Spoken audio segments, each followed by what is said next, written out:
สารลายสามคัดบีใส่ตอกน้อยเนาะแล้วคอยเอาใหญ่ขึ้นเริ่มแรกนี่เฮาเอาขึ้น1 เส้นครึ่งกลาง2 ข้างข้าม3ลอด3เส้นที่2ก็เอาขึ้น3 เส้นครึ่งกลาง2 ข้างก็ข้าม3เส้นที่3ก็เอาขึ้น5 เส้นครึ่งกลางนะหมายความว่าเอาขึ้น1เอาขึ้น3ขึ้น5อยู่ครึ่งกลางนะเบื้องนี้ก็คือกันเบื้องนี้เฮาเอาขึ้น1 เส้นแล้วเป็นเส้นร่วมเนาะแล้วเฮาก็เอาขึ้น3 เส้นครึ่งกลางนั้นแล้วเฮาก็เอาขึ้น5 เส้นครึ่งกลางนั้น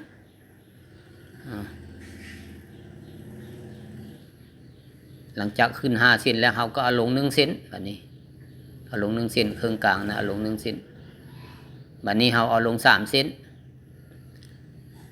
2 ฝั่งข้างนั้นเฮ็ดเป็นลาย3เนาะข้าม3ลอด3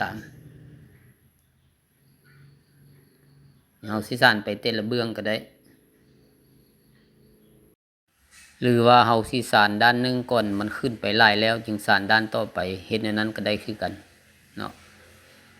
แต่หลักการมันให้ชื่อว่า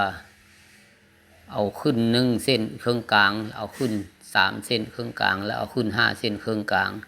หลังจากนั้นก็แม่นเอาลง1 เส้นครึ่งกลางเอาลง3 เส้นครึ่งกลางแล้วก็เอาลง5 เส้นครึ่งกลางนะให้เฮ็ดแบบนั้นไปตลอดมันจะพัดเปลี่ยนกันไปเนาะขึ้น1ขึ้น3ขึ้น5ลง1ลง3ลง5พัดเปลี่ยนกันไป2 ฝั่งข้างมันจะเป็นลาย3แบบนี้นะพี่น้องอันนี้เป็นลาย3คัดบี2 ฝั่งข้างเฮ็ดเป็นลาย3มันจะออกมาแบบนี้